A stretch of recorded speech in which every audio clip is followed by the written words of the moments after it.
So today, I have decided na pumunta ng Kerava para isa-isahin yung mga ukay-ukay doon at makakita ng items na pwede nating ibenta online. So nandito na ako pero hindi ko alam kung saan yung location. So sundan ko na lang si Google Maps. Ayan, hindi ko alam kung nakikita nyo. Pero reflection ko yung nakikita ko. Malaki pala tong Kerava. First time ko lang talaga makapunta dito. I mean, hindi first time but yung i-explore ganyan. Hanap ko na yung first shop. So, saan ako papasok? Wait. So, ayan siya. Dito daw yung pasukan.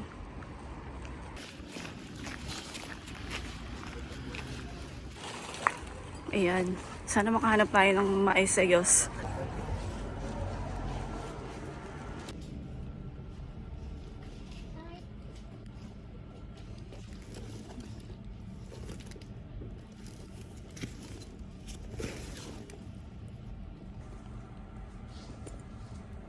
Ganda pa siya actually. 650 lang. Pwede ko siyang ibenta ng 10. Ganyan.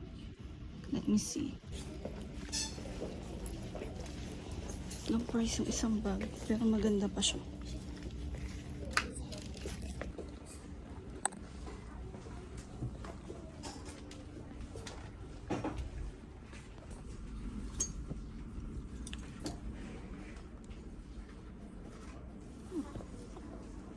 Mahal naman nun. Diba? Mahal. Ito.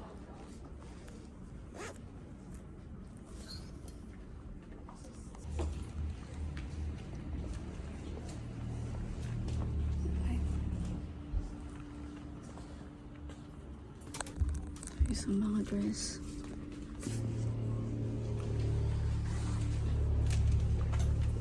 In fairness, maayos pa yung mga loafers.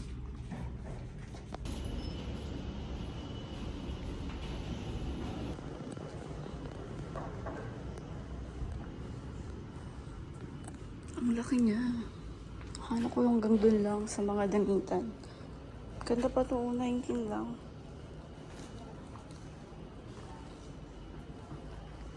Laki niya, may bed pa silang tinda.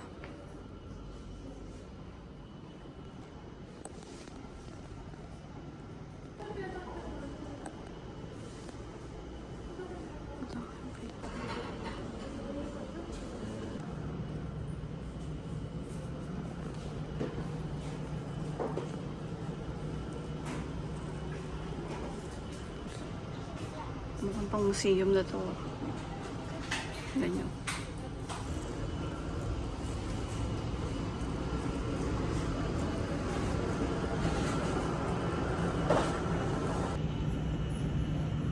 Ganda niya. Gusto ko siyang bilhin.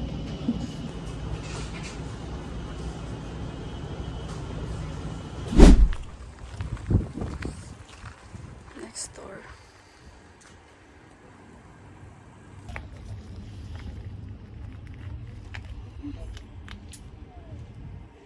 Nice.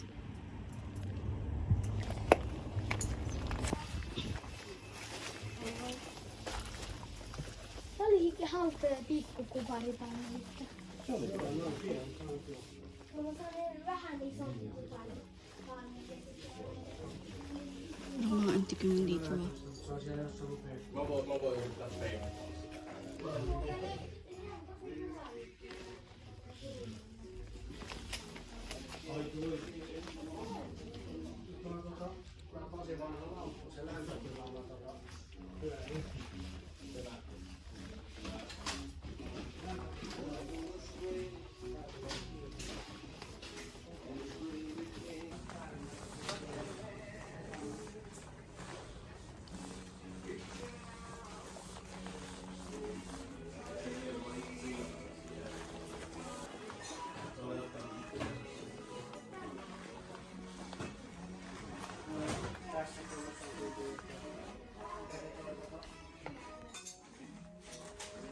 Mutta hei, kiitoksia. Me tullaan, tämä oli ensimmäinen kerta ja tullaan varmaan uudestaan.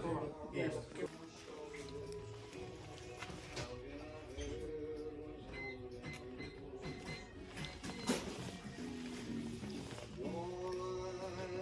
Third shop.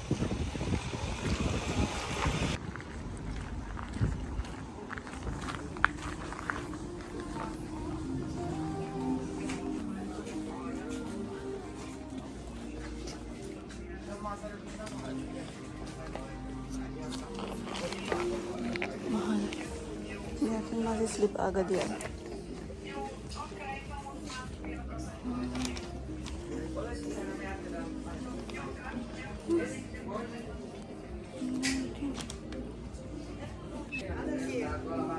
Mahal ang Doc Martens. 119.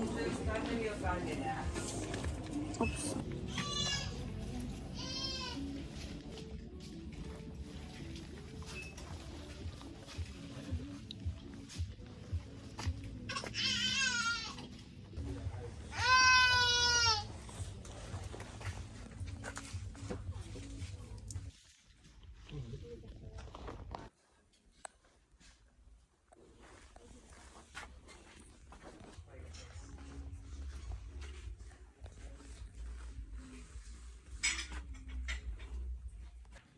May mga bago pang medyas.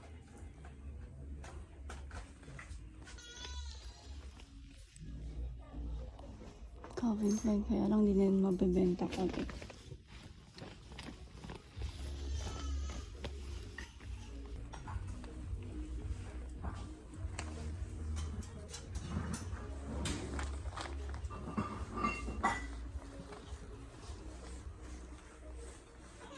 Wala pa ako nakikitang medyo maayos. Pwede kong ibenta.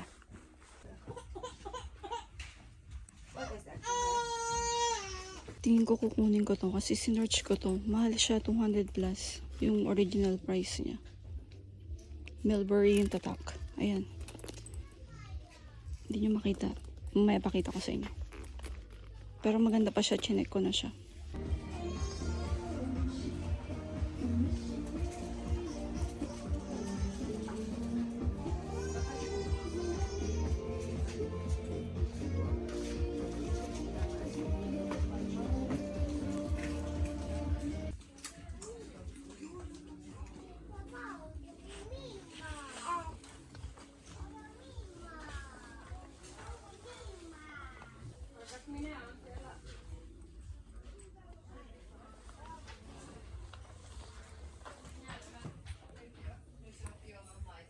May mga batteries na silang tinda.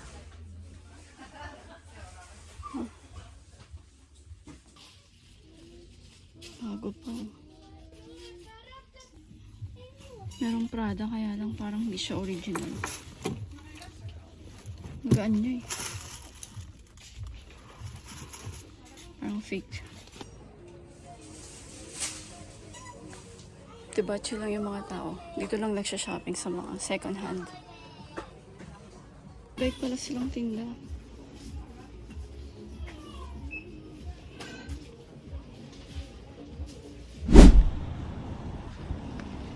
Shop number 4. Tingnan natin kung anong meron dito. So far 30 euros na yung nagagastos ko.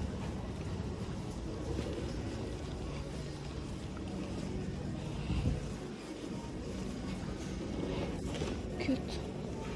25.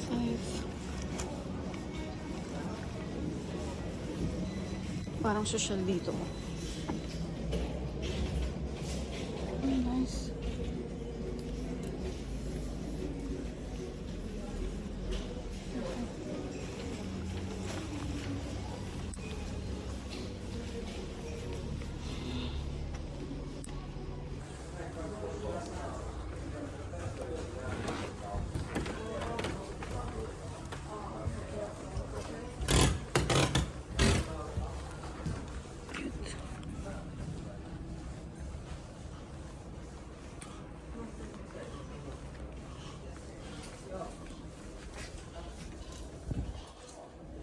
Hindi crowded dito.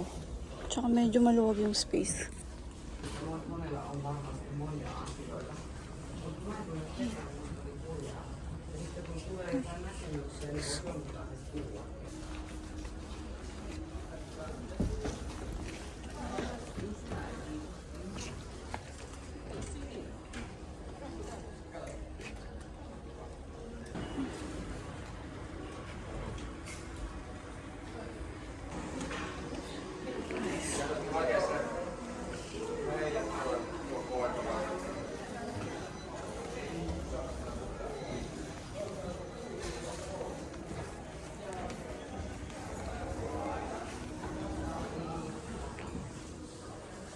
Pag nakababa yung phone ko, ibig sabihin may tao. Kaya hindi ko matapat yung camera. Actually, mga bag ang hinahanap ko eh. Kasi at sapatos, yun yung mabilis mabenta.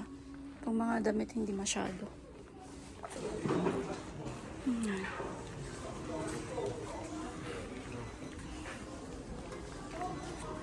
Yung iba parang hindi nakabili-bili, di ba? Nandito pa rin.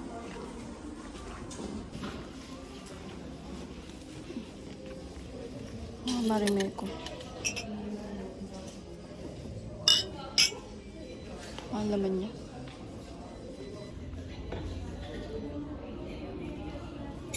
Parang hindi na to second hand. Mga brand new na yata to.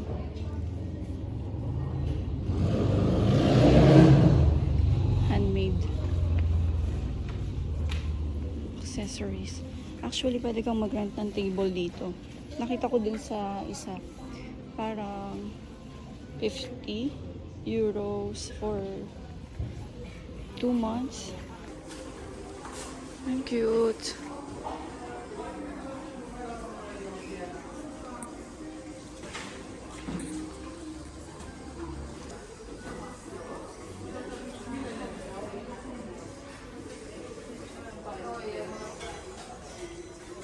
Sabi sa inyo, patok na patok yung mga ano dito eh. Ukay-ukay.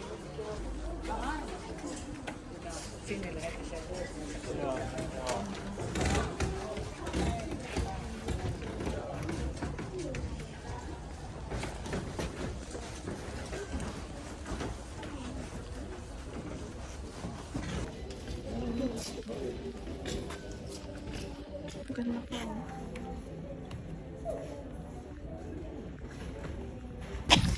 In all fairness, na-enjoy ko to. Sabi ko sa inyo eh, bongga yung mga ukay dito eh.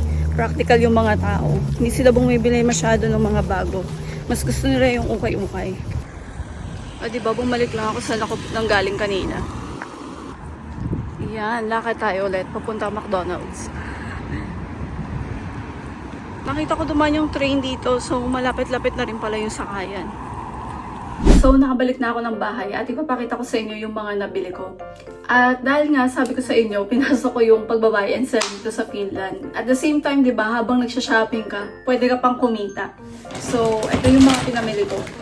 Usually, mabenta, bag, at mga sapatos. Actually, apat na Dr. Martens na yung na-flip ko agad-agad. So, nakakatuwa, di ba? So, ito yung una ko na nabili. I mean, dun sa kabilang shop. Melberry siya, o yan o. Sinearch ko siya, pinicturean ko tapos sinearch ko sa Google. So, legit, ang ganda. Maganda pa siya, lilinisan ko lang para pag pinicturean, maayos siya, tsaka maganda pa. Actually, bumili na nga ako ng ano, yung parang leather moisturizer. Ito, dito ko lang nilagay. Ayan. And then, ano siya, nabili ko pala siya ng 10 euros. Ayan, kasi 9.99. So, 10 na yan. And then, ito, wala siyang tatak. Pero, I think malaki siya tsaka cute. Parang gusto nila kasi yung medyo malaki na bag, yung kasya yung laptop nila.